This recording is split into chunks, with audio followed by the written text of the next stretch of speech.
بسم اللہ الرحمن الرحیم۔ اب مولانا جلال الدین رومی رحمۃ اللہ علیہ کی مثنوی مانوی کی تیسری جلد کا آغاز ہوتا ہے۔ اے ضیاء الحق حسام الدین، یہ تیسرا دفتر کیونکہ تہرانہ سنت ہے، رازوں کا خزانہ کھول دے۔ بسم اللہ الرحمن الرحیم۔ اب مولانا جلال الدین محمد رومی رحمۃ اللہ علیہ کی مثنوی مانوی کی تیسری جلد کا آغاز ہوتا ہے۔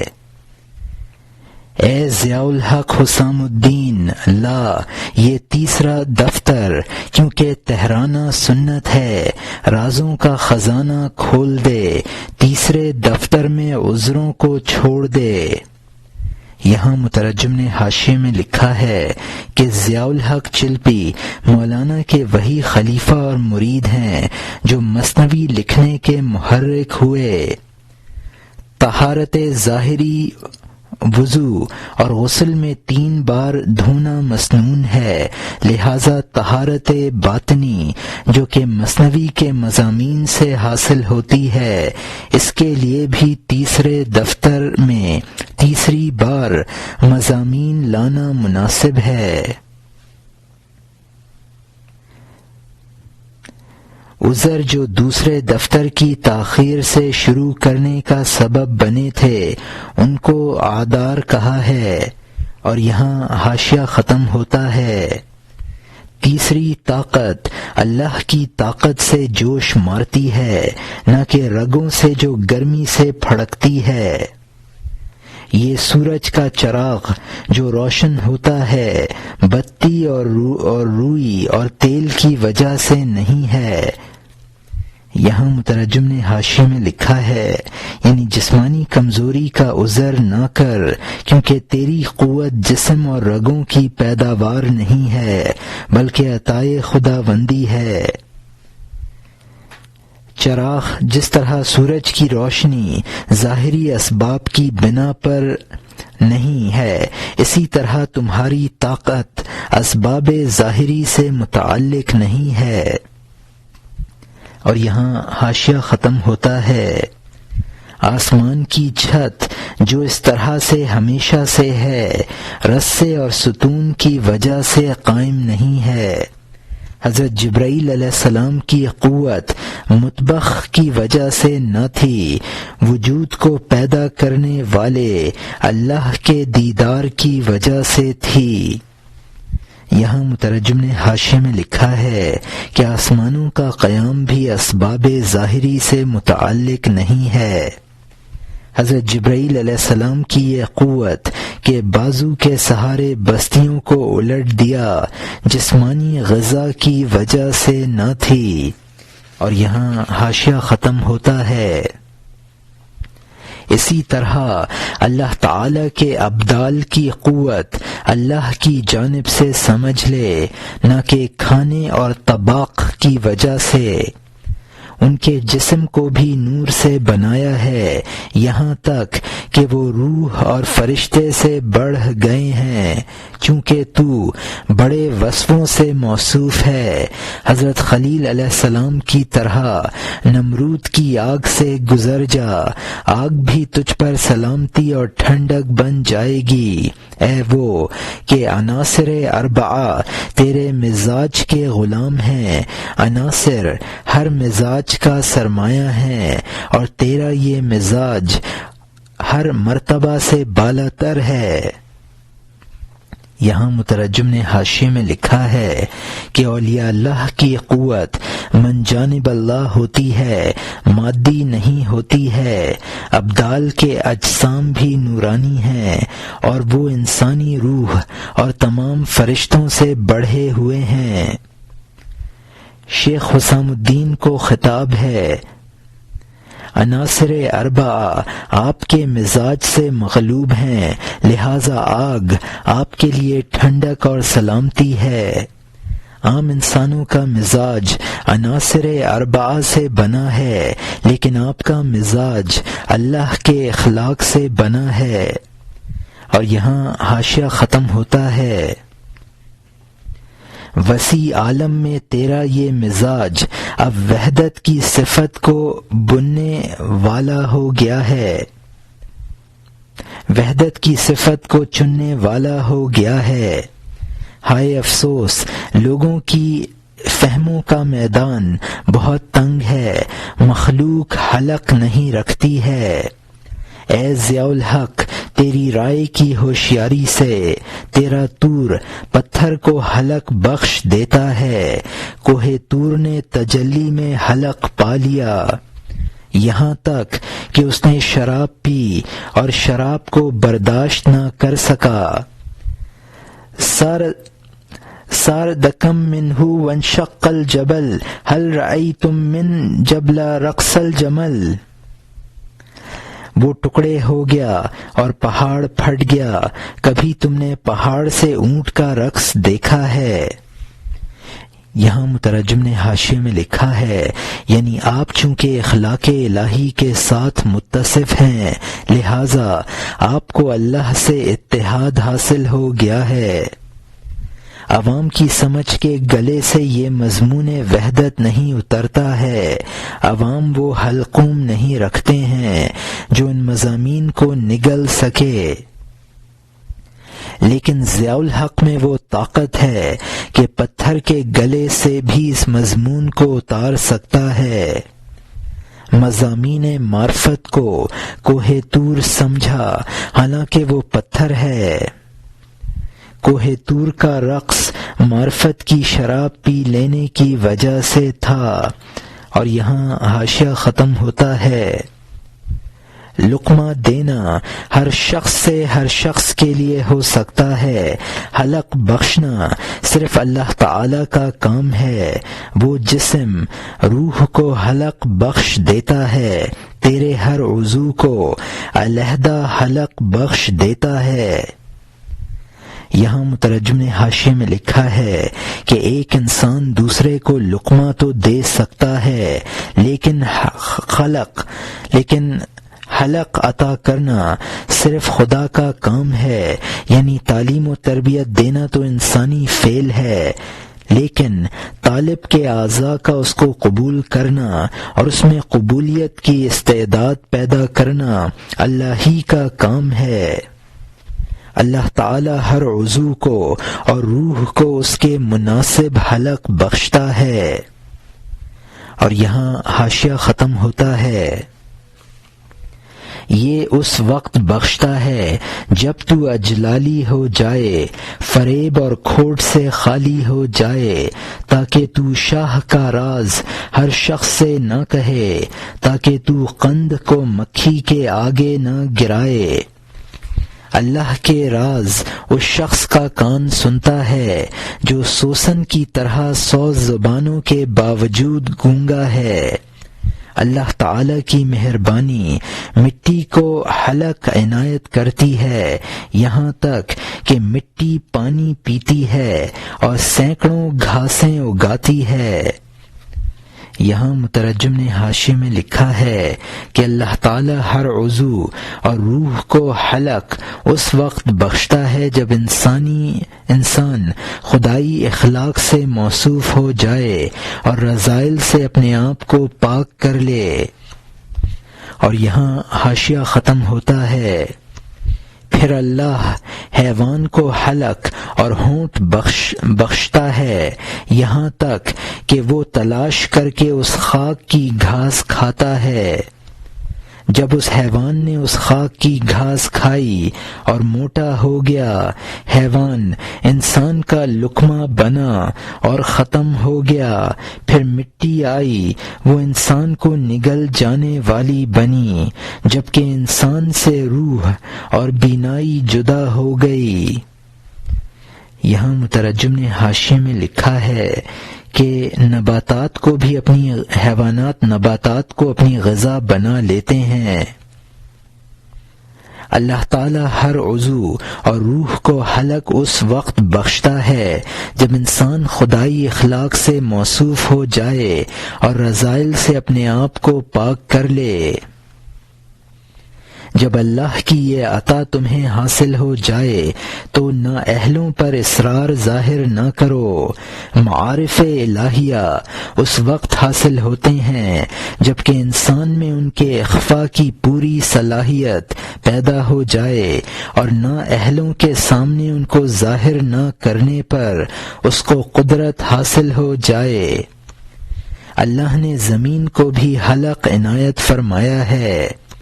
حیوانات نباتات کو اپنی غذا بنا لیتے ہیں، حیوانات سے انسان اپنی غذا حاصل کرتا ہے، پھر انسان کے مرنے کے بعد خاک اس کو اپنی خوراک بنا لیتی ہے۔ اور یہاں حاشیہ ختم ہوتا ہے۔ میں نے ذرے دیکھے جن کے منہ کھلے ہوئے تھے، اگر میں ان کی خوراک کا بیان کروں تو بات بڑھ جائے گی۔ پتوں کو ساز و سامان اس اللہ کے انعام سے ہے، پرورش کرنے والوں کی دایا اس کی عام مہربانی ہے۔ وہ اللہ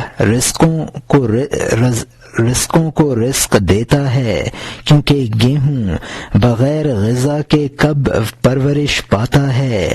اس بات کی تفصیل کا خاتمہ نہیں ہے، میں نے ایک ٹکڑا کہہ دیا، تو اس سے اور ٹکڑوں کو سمجھ لے۔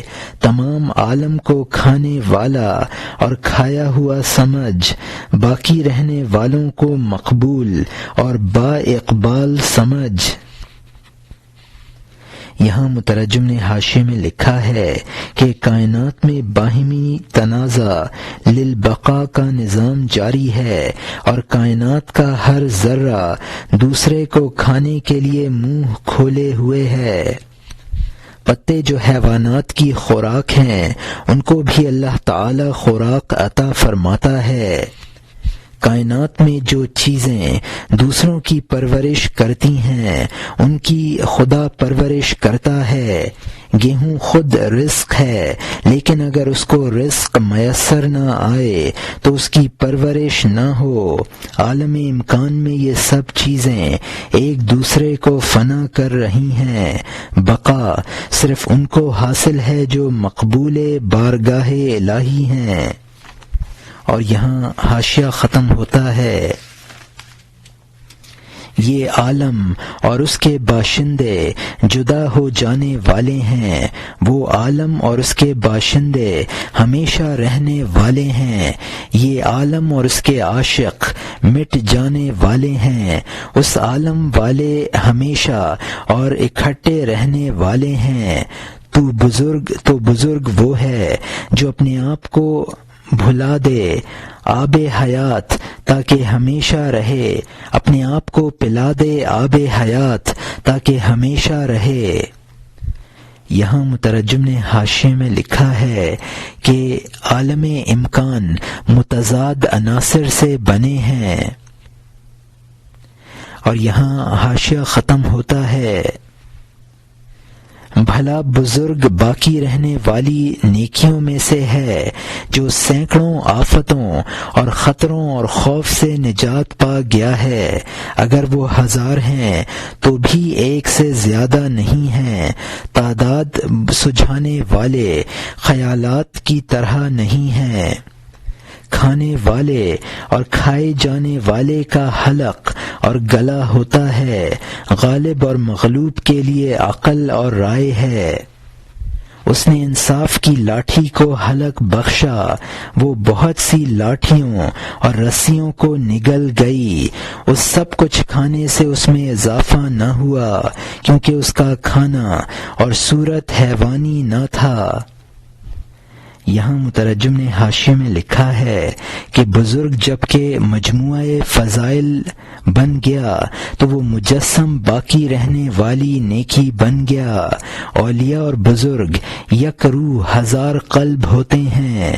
اس عالم میں جو کھانے والے ہیں اور کھائے جاتے ہیں ان کا تو صرف حلق اور گلا ہے۔ جو لوگ اپنے نفس پر غالب ہیں اور اللہ کی مرضیات سے مغلوب ہیں وہ صاحب عقل و رائے ہیں۔ اللہ نے حضرت موسیٰ علیہ السلام کی لاٹھی کو حلق عنایت فرمایا، وہ جادوگر ان کی لاٹھیوں اور رسیوں کو نگل گئی۔ حضرت موسیٰ علیہ السلام کی لاٹھی سب کچھ نگل کر بھی موٹی نہ ہوئی، کیونکہ اس کا کھانا حیوانی کھانا نہ تھا۔ اور یہاں حاشیہ ختم ہوتا ہے۔ اللہ تعالی نے لاٹھی کی طرح یقین کو بھی حلق دیا ہے، یہاں تک کہ اس نے ہر اس خیال کو نگل لیا جو پیدا ہوا، تو خارجی موجودات کی طرح معانی کے بھی حلق ہیں۔ مہمانی کے حلقوں کو رزق دینے والا بھی خدا ہے۔ تو مچھلی سے لے کر چاند تک کوئی مخلوق نہیں ہے مادہ کو جذب کرنے کے لیے جس کے حلق نہ ہو۔ نفس کا حلق اگر وسوسہ سے خالی ہو جائے تو اللہ کی وحی کا مہمان ہو جائے۔ روح کا حلق جو جسم کی فکر سے خالی ہوتا ہے تب اس کی روزی خدائی ہو جاتی ہے۔ یہاں مترجم نے حاشیے میں لکھا ہے کہ جس طرح حضرت موسیٰ علیہ السلام کی لاٹھی کا حلق تھا، یقین کا بھی حلق ہے جو وساوس کو نگل جاتا ہے۔ جس طرح خارجی اشیاء کا حلق ہے، ذہنی اشیاء کا بھی حلق ہے۔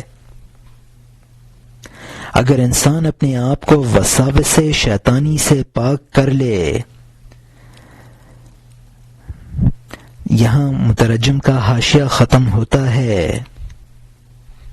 عقل اور دل کا حلق جب فکر سے خالی ہو گیا تو اس نے معدے کو ہضم کے بغیر تازہ رزق پا لیا پا لیا۔ سمجھ لے مزاج کو بدلنا شرط ہے، اس لیے کہ بروں کی موت برے مزاج کی وجہ سے ہوتی ہے۔ جب آدمی کا مزاج مٹی خور ہو جائے تو وہ زرد اور بدرنگ اور بیمار اور ذلیل ہو جاتا ہے۔ یہاں مترجم نے حاشیے میں لکھا ہے، اگر انسان اپنی عقل اور دل کو مادی ضروریات سے پاک کر لے، رزق بکر کا مطلب ہے تازہ رزق یعنی معارف الہیہ۔ غلط خوراک سے امراض پیدا ہوتے ہیں۔ اور یہاں حاشیہ ختم ہوتا ہے۔ جب اس کا برا مزاج بدل گیا، برائی جاتی رہی اور اس کا چہرہ شمع کی طرح چمک اٹھا، وہ دایا کہاں ہے جو شیرخوار بچے کو نعمت کے ذریعے خوش کر دے؟ بدذوق کو شیرخوار بچے کے لیے وہ دایا کہاں ہے جو نعمتوں کی اس کو غذا دے؟ اگر اس پر ایک پستان کا راستہ بند کرے گی، سینکڑوں باغوں کا راستہ اس پر کھول دے گی۔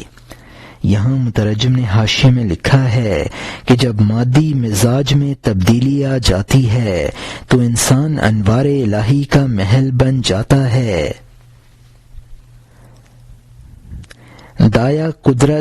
دایہ قدرت بری عادتیں چھڑا دے۔ دایہ قدرت اگر دودھ چھڑاتی ہے تو باغوں کے میوے کھلاتی ہے۔ اور یہاں حاشیہ ختم ہوتا ہے۔ کیونکہ اس ناتواں کے لیے پستان پردہ بن گیا ہزاروں نعمتوں اور خوان اور روٹی سے، تو ہماری زندگی دودھ چھڑانے پر موقوف ہے۔ بتدریج کوشش کر، بات ختم ہوئی جب انسان ماں کے پیٹ میں تھا، خون خوراک تھی۔ مومن اسی طرح نجاست سے پاکیزگی حاصل کرتا ہے۔ جب انسان ماں کے پیٹ میں خون کھانے والا تھا، اس کے وجود کا تانا بانا خون سے تھا۔ خون چھڑانے سے اس کی خوراک دودھ ہوئی، اور دودھ چھڑانے سے وہ لقمہ کھانے والا ہو گیا۔ لقمہ چھڑانے سے وہ لقمان ہو جاتا ہے، ایک پوشیدہ مطلوب کا طالب بن جاتا ہے۔ یہاں مترجم نے حاشیے میں لکھا ہے کہ جب تک بچہ شیرخوار رہتا ہے، بے شمار لذیذ غذاؤں سے محروم رہتا ہے، دنیاوی لذتوں کا دودھ چھوڑنے پر اخروی نعمتیں موقوف ہیں۔ دودھ چھوڑنے کی کوشش کرو، ضرورت کے وقت مومن کے لیے نجس غذا حلال ہو جاتی ہے۔ جس طرح بچہ کا دودھ چھوڑنا غذاؤں کی ترقی کا سبب بنا، اسی طرح اگر لذات جسمانی ترک کرو گے تو روحانی غذائیں بہتر سے بہتر حاصل ہوں گی۔ جسمانی لذات کے ترک سے حکمتیں حاصل ہوں گی اور ذات خداوندی کی طلب پیدا ہوگی۔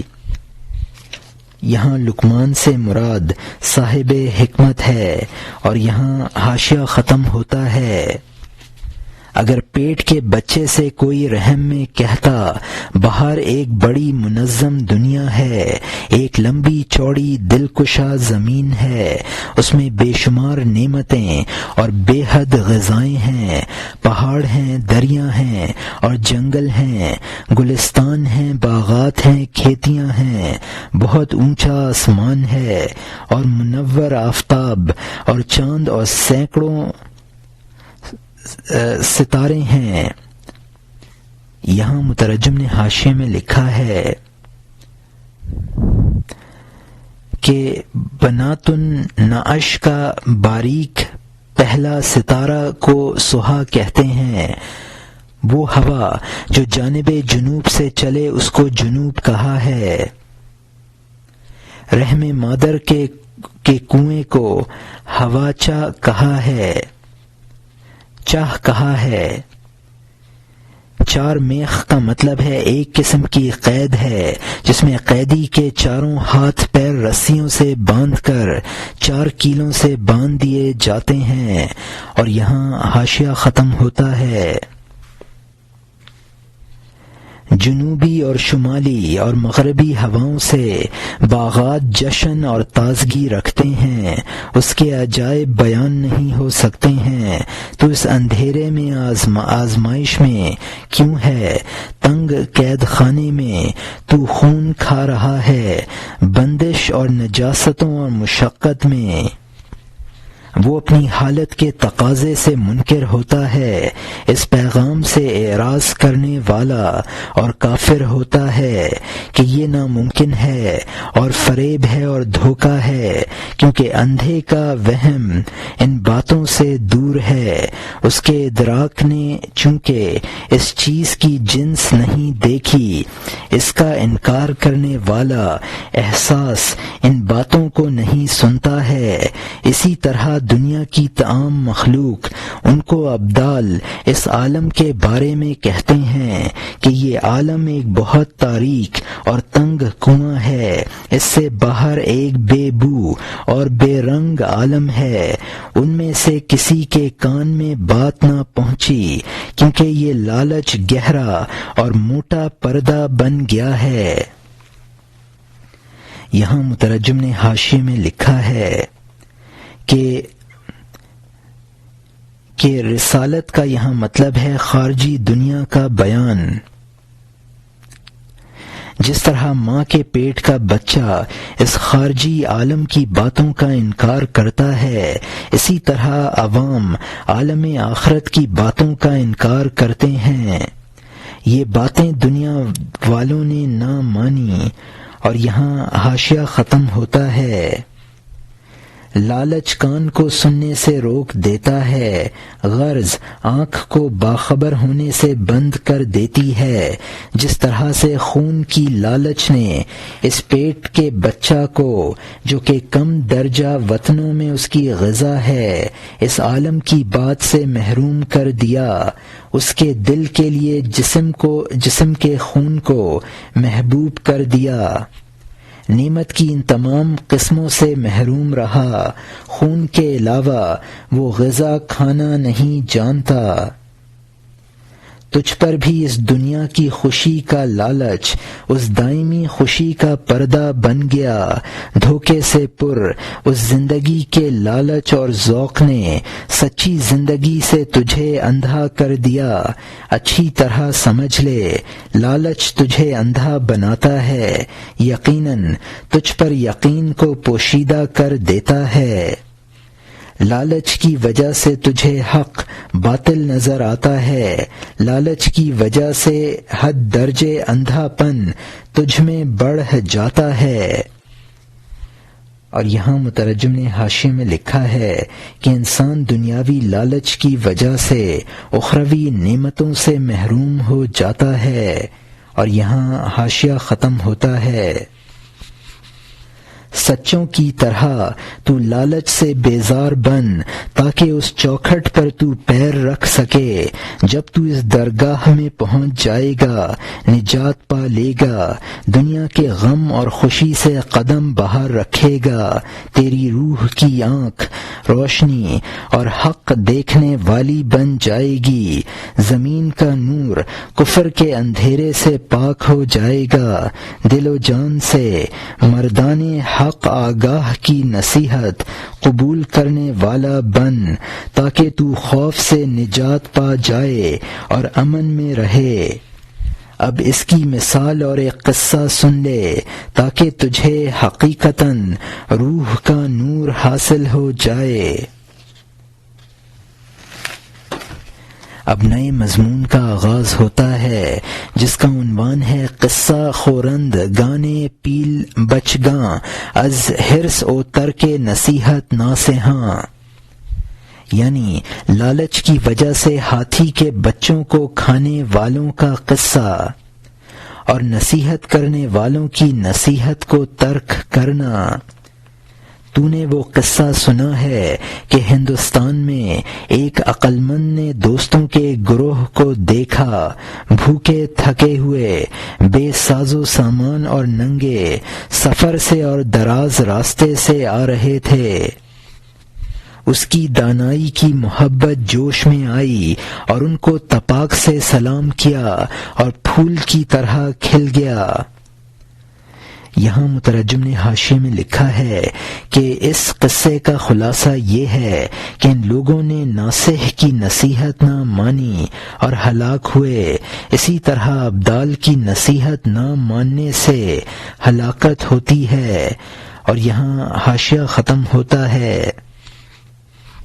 بولا میں جانتا ہوں کہ بھوک سے اور معدہ کے خالی ہونے سے اور اس میدان کربلا کی وجہ سے تم پر مصیبتیں جمع ہو گئی ہیں، لیکن خدا کے لیے اے بزرگو تم ہاتھی کے بچے کو ہرگز نہ کھانا۔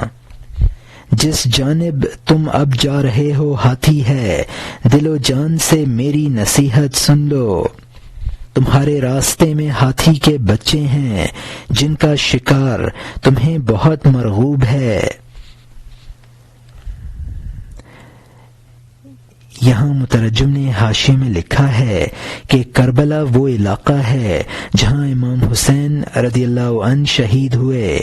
یہاں اس سے مراد مصیبت ناک مقام ہے۔ اور یہاں حاشیہ ختم ہوتا ہے۔ نہایت عمدہ اور پاکیزہ اور موٹے ہیں، لیکن ان کی ماں گھات میں رہتی ہے، اپنے بچے کی خاطر سینکڑوں میل کے راستے سے وہ روتی ہوئی اور ہائے ہائے کرتی ہوئی دوڑتی ہے۔ اس کی سون سے آگ اور دھواں نکلتا ہے۔ اس کے قابل رحم بچے سے بچو، اے لڑکے، اولیاء اللہ کے بچے ہیں، وہ ان کی موجودگی اور غیر حاضری میں ان سے باخبر ہیں۔ ان کی غیر حاضری ان کا نقصان نہ سمجھ، کیونکہ وہ ان کی جان کے سلسلے میں بدلہ لیتا ہے۔ یہاں مترجم نے حاشیے میں لکھا ہے کہ تمام انسانوں کو اللہ کی عیال قرار دیا گیا ہے۔ اور یہاں حاشیہ ختم ہوتا ہے۔ اس نے فرمایا ہے کہ یہ اولیاء میری اولاد ہیں، غیر حاضری میں بھی کام اور مشغولیت سے خالی ہیں، وہ آزمائش کے لیے بے وقت اور یتیم ہیں، لیکن درپردہ میں ان کا مددگار اور ساتھی ہوں، میری تمام حفاظتوں پر ان کا بھروسہ ہے، گویا وہ میرے ہی ٹکڑے ہیں۔ یہاں مترجم نے حاشیے میں لکھا ہے یعنی آبیائے کارد کیا کا مطلب ہے یعنی آبیائے کار۔ یہ اولیاء بظاہر بے سہارا اس لیے بنائے گئے ہیں تاکہ عوام کی آزمائش ہو سکے۔ اور یہاں حاشیہ ختم ہوتا ہے، خبردار خبردار یہ گدڑی پوش میرے ہیں، ہزاروں ہزار ہیں اور ایک ہیں، درد ہنر کی لاٹھی سے کب ورنہ ہنر کی لاٹھی سے کب کر سکتے۔ حضرت موسیٰ علیہ السلام فرعون کو تہو بالا ورنہ ایک بددعا سے کب کر سکتے۔ حضرت نوح علیہ السلام مشرق اور مغرب کو غرقاب، جوان مرد لوط کی ایک دعا نہ اکھاڑ سکتی۔ کافروں کے شہروں کا خلاصہ یہ ہے، ان کا جنت جیسا شہر ہو گیا، سیاہ پانی کا دریا، جا نشان دیکھ لے۔ یہاں مترجم نے حاشیے میں لکھا ہے کہ تمام اولیاء سیرت کے اعتبار سے ایک ہیں، مگر اولیاء کو تائید خداوندی حاصل ہوتی ہے۔ حضرت موسیٰ علیہ السلام کی لاٹھی کو چوب ہنر کہا ہے۔ اور یہاں حاشیہ ختم ہوتا ہے، یہ نشان اور واقعہ شام کی جانب ہوا ہے، بیت المقدس کے راستے میں سرے راہ تو دیکھ لے گا، لاکھوں حق پرست نبی آئے ہیں اور ہر دور میں عذاب ہوئے ہیں، اگر میں کہوں گا تو یہ بیان بڑھ جائے گا، جگر کیا ہوتا ہے، خارا پتھر خون بن جائے گا، پہاڑ خون بن جاتے ہیں اور پھر وہ جم جاتے ہیں، تو ان کا خون بننا محسوس نہیں کرتا ہے، تو اندھا اور مردود ہے، تو عجیب اندھا ہے کہ دور بین اور تیز نگاہ ہے، لیکن اونٹ میں سے اون کے علاوہ کچھ نہیں دیکھتا ہے۔ یہاں مترجم نے حاشیے میں لکھا ہے کہ قوم لوط کی بستیاں شام کے علاقے میں ہیں، انبیاء کی نافرمانی کی سزا کا سبب بنی ہے۔ ان واقعات کی تفصیل بڑی دردناک ہے، یہ دردناک واقعات پہاڑوں کے جگر خون کر دیں، انسان ان کو عبرت کی نگاہ سے نہیں دیکھتا ہے، انسان کا اندھا پن بھی عجیب ہے۔ اور یہاں حاشیہ ختم ہوتا ہے، انسان کا لالچ خرچ کو بال بال دیکھتا ہے اور بے مقصد ریچھ کی طرح ناچتا ہے، اپنے لالچ کی وجہ سے انسان ذرہ ذرہ دیکھتا ہے، اس کا ناچنا بھلائی سے خالی اور شر سے بھرا ہوا ہے، اس وقت ناچ جبکہ تو خود شکنی کرے، شہوت کے زخم سے روئی کو نوچ ڈالے۔ یہاں مترجم نے حاشیے میں لکھا ہے کہ دنیا کے نفع اور نقصان کو ذرہ ذرہ دیکھتا ہے، دنیا کی خوشی پر ناچتا ہے، دنیا کی خوشی پر ناچنا کودنا مناسب نہیں، انسان اپنی ہستی کو مٹائے اور شہوت سے آزاد ہو، تب خوشی منانے کا موقع ہے۔ اور یہاں حاشیہ ختم ہوتا ہے، رقص اور جولانیاں میدان جنگ میں دکھاتے ہیں، بہادر اپنے خون میں رقص کرتے ہیں، جب اپنے آپ سے نجات پا لیتے ہیں تالیاں بجاتے ہیں، جب نقص سے باہر آ جاتے ہیں تو ناچتے ہیں، ان کے مطرب اندر سے دف بجاتے ہیں، سمندر ان کے شور میں تالیاں بجاتے ہیں، تو نے پتوں کو شاخوں پر نہیں دیکھا ہے، باد صبا کی حرکت دینے سے ناچتے تالیاں بجاتے۔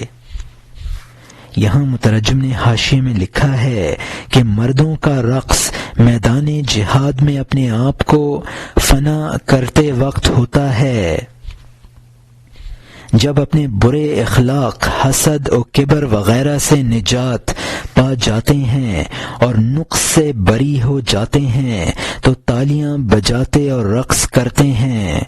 قدرت کی طرف سے ان کے رقص کے اسباب مہیا کر دیے جاتے ہیں۔ سمندر کی موجیں تالیاں بجاتی ہیں، شاخوں پر ہواؤں سے جو پتے آپس میں ٹکراتے ہیں وہ پتوں کا رقص اور تالیاں بجانا ہے۔ اور یہاں حاشیہ ختم ہوتا ہے، تو نہیں دیکھتا ہے لیکن ان کے کان کے لیے کھلم کھلا پتے شاخوں پر تالیاں بجاتے ہیں، تو پتوں کے تالیوں کے بجانے کو نہیں دیکھتا ہے۔ اس کے لیے دل کا کان چاہیے نہ کہ بدن کا کان، سر کے کان کو مذاق اور جھوٹ سے بند کر لے تاکہ تو جان کے شہروں کو بارونق دیکھے۔ اے چچا، مذاق سے منہ بند کر لے، اس کے چہرے کی بات کے علاوہ کچھ نہ بول۔ محمد صلی اللہ علیہ وسلم کا کان بات سے راز معلوم کر لیتا ہے، ان کو اللہ تعالی نے قرآن میں فرمایا ہے وہ کان ہیں، یہ نبی مجسم کان اور آنکھ ہیں، ان کی رحمت دودھ پلانے والی ہے اور ہم بچے ہیں۔ یہاں مترجم نے حاشیے میں لکھا ہے کہ عوام نہیں سمجھتے ہیں لیکن خواص با آواز دولاب مستی کنند، روح کے شہر میں رونق پیدا ہوگی۔ حضور صلی اللہ علیہ وسلم کے بارے میں قرآن میں فرمایا گیا ہے اذن خیر لکم، یعنی حضور صلی اللہ علیہ وسلم نیکی سننے والے کان ہیں۔ حضور صلی اللہ علیہ وسلم ہماری بھلائی کے لیے مجسم کان اور آنکھ ہیں، اور آپ کی رحمت ہماری مربی ہے اور ہم شیر خوار بچے ہیں۔ اور یہاں حاشیہ ختم ہوتا ہے، اس بات کی انتہا نہیں ہے، واپس چل ہاتھی والوں کی جانب اور شروع کی طرف چل۔ یہاں مترجم نے حاشیے میں لکھا ہے کہ یہ جسمانی کانوں کو بند کرنا اور باطنی کانوں کو کھولنا، اس کو این سخن کہا ہے۔ اور یہاں حاشیہ ختم ہوتا ہے، اب نئے مضمون کا آغاز ہوتا ہے جس کا عنوان ہے بقیہ قصہ معترضان پیل بچگان، یعنی ہاتھی کے بچوں کے درپے ہونے والوں کے قصے کا بقیہ۔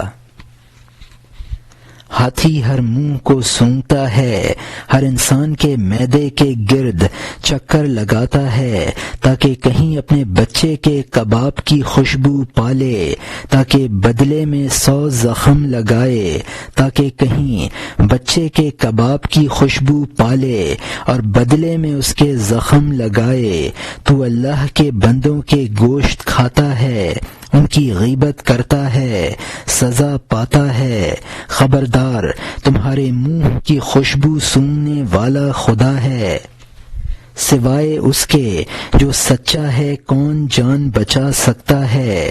اس افسوس والے پر افسوس ہے جس کی خوشبو سونگنے والے قبر میں منکر اور نکیر ہوں۔ یہاں مترجم نے حاشیے میں لکھا ہے کہ ہاتھی منہ کو اس لیے سونگتا ہے تاکہ اپنے بچے کے کباب کھانے والے کو پہچان لے۔ غیبت کو قرآن نے گوشت خوری قرار دیا ہے، غیبت کرنے والوں کے منہ کو اللہ تعالی سونگھے گا۔ منکر اور نکیر یہ دونوں فرشتے ہیں جو قبر میں سوال و جواب کریں گے۔ اور یہاں حاشیہ ختم ہوتا ہے۔ ان بزرگوں سے نہ منہ چھپانا ممکن ہے، نہ کسی دوا سے منہ کو خوشبودار کرنا۔ منہ چھپانے کے لیے چکنی چپڑی باتیں نہیں ہیں، عقل اور حواس کے لیے ہیلا کا راستہ نہیں ہے۔ ان کے گرز بہت زخم لگائیں گے ہر بکواسی کے سر اور سرینوں پر۔ یہاں مترجم نے حاشیے میں لکھا ہے ان سے منہ نہ چھپایا جا سکے گا، چکنی چپڑی باتوں کے ذریعے سے نہ بچا جا سکے گا۔ اور یہاں حاشیہ ختم ہوتا ہے۔ ملک الموت کے گرز کا اثر دیکھ لے، اگر تو لکڑی اور لوہا صورتاً نہیں دیکھتا ہے، کبھی کبھی صورتاً بھی نظر آ جاتا ہے، ان سب سے بیمار باخبر ہوتا ہے۔ یہاں مترجم نے حاشیے میں لکھا ہے کہ اگر ملک الموت کا گرز نظر نہیں آ رہا ہے تو اس کے آثار دیکھ لے۔ کبھی اثر کے علاوہ مریض خود گرز بھی دیکھتا ہے اور گھر والوں سے کہتا ہے دیکھو مجھے کون مار رہا ہے۔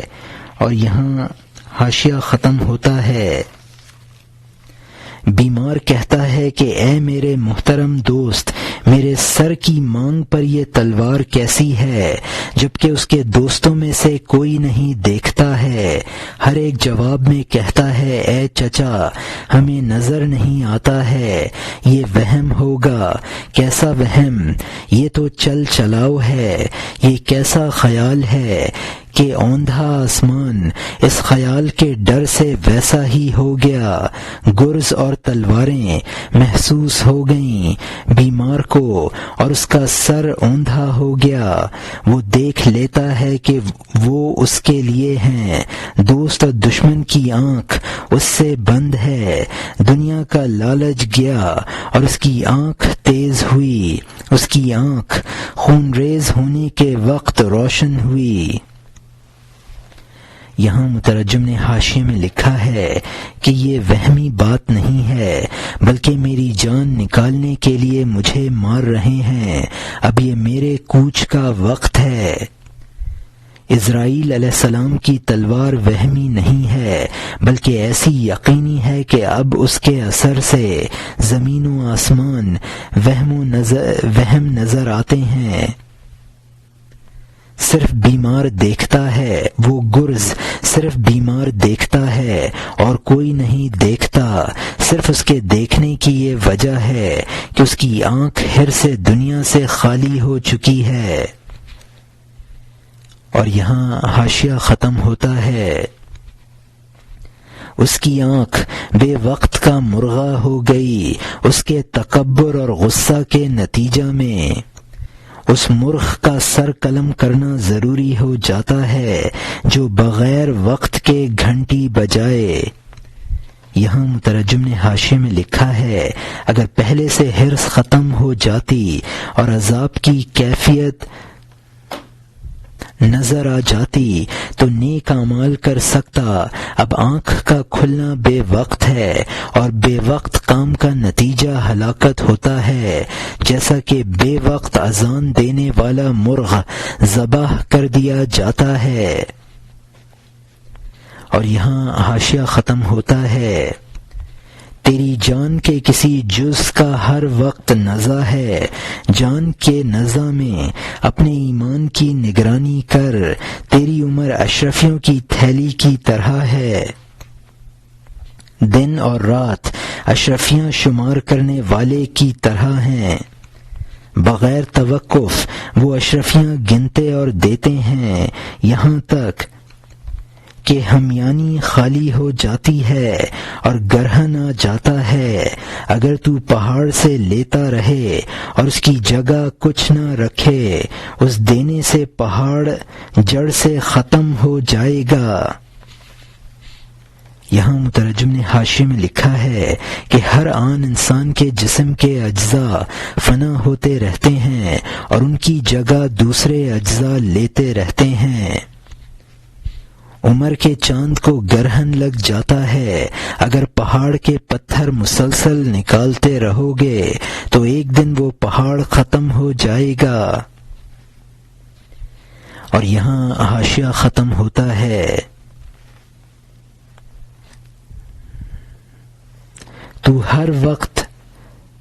ہر وقت جگہ پر عوض رکھتا رہ. تو ہر وقت جگہ پر عوض رکھتا رہ تاکہ تجھے سجدہ کر اور قریب ہو جا. واسجدوا واقترب کا مقصد حاصل ہو. تمام کاموں کی تکمیل میں اس قدر کوشش نہ کر سوائے اس کام کے جو دین سے متعلق ہو. کوشش نہ کر دور، ورنہ تو انجام کار ناقص روانہ ہوگا. تیرے کام ناقص ہوں گے اور تیری روٹی کچی ہوگی. یہاں مترجم نے حاشیے میں لکھا ہے، دنیا کے کاموں میں بقدر ضرورت کوشش کرے، آخرت کے کاموں میں انہماک رکھے. اگر آخرت کا کام نہ کر لوگے تو دنیا سے ناکام ہو جاؤ گے. اور یہاں حاشیہ ختم ہوتا ہے. قبر اور لحد کی تعمیر نہ پتھر سے ہے، نہ لکڑی سے، نہ ٹاٹ اور نمدے سے، بلکہ اپنی قبر قلب کی صفائی میں بنا. اپنی خودی کو اس اللہ کی خودی میں دفن کر، اس کی خاک بن جا اور اس کے غم میں دفن ہو جا تاکہ تیرا سانس اس کے فیضان سے مددیں حاصل کرے. قبروں اور کنگرا کی قبریں اہل باطن کے نزدیک بے عیب نہیں ہیں. یہاں مترجم نے حاشیے میں لکھا ہے کہ قبر کی آبادی قبر پر کنگروں دار قبے ہٹانے بنانے سے نہیں ہوتی ہے، بلکہ قلب کی صفائی اور اپنی مرضیات کو اللہ کی مرضیات کے تابع بنانے سے ہوتی ہے. اور یہاں حاشیہ ختم ہوتا ہے. اب کسی اطلس پوش رند کو دیکھ،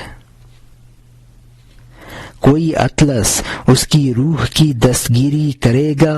اس کی جان برے عذاب میں ہے، اس کے غمگین دل میں غم کا بچھو ہے. باہر سے اس کے ظاہر پر نقش و نگار ہیں اور اندر سے وہ فکروں میں زار زار ہے.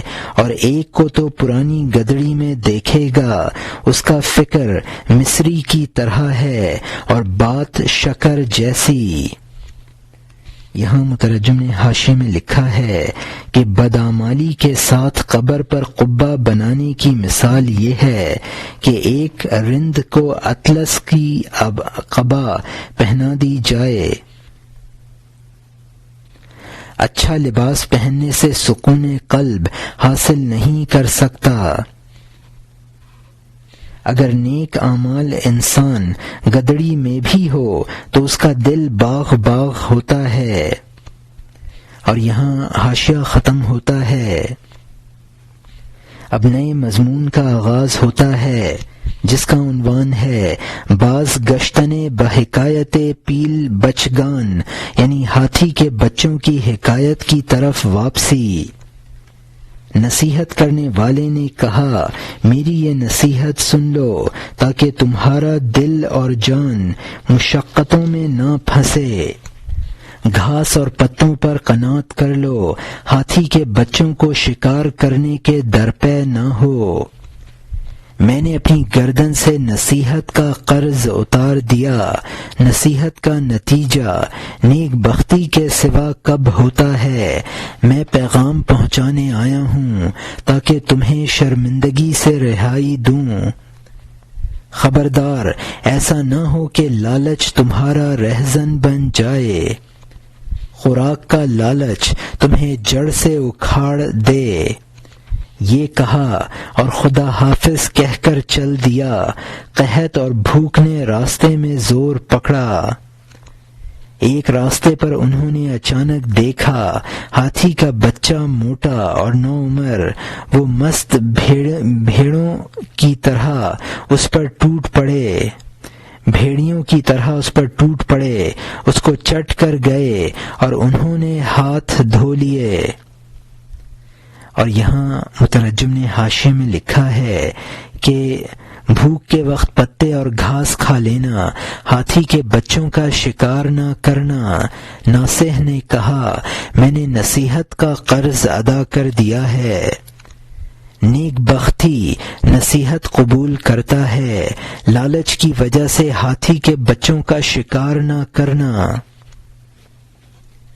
رخصت کرتے وقت فی امان اللہ کہا۔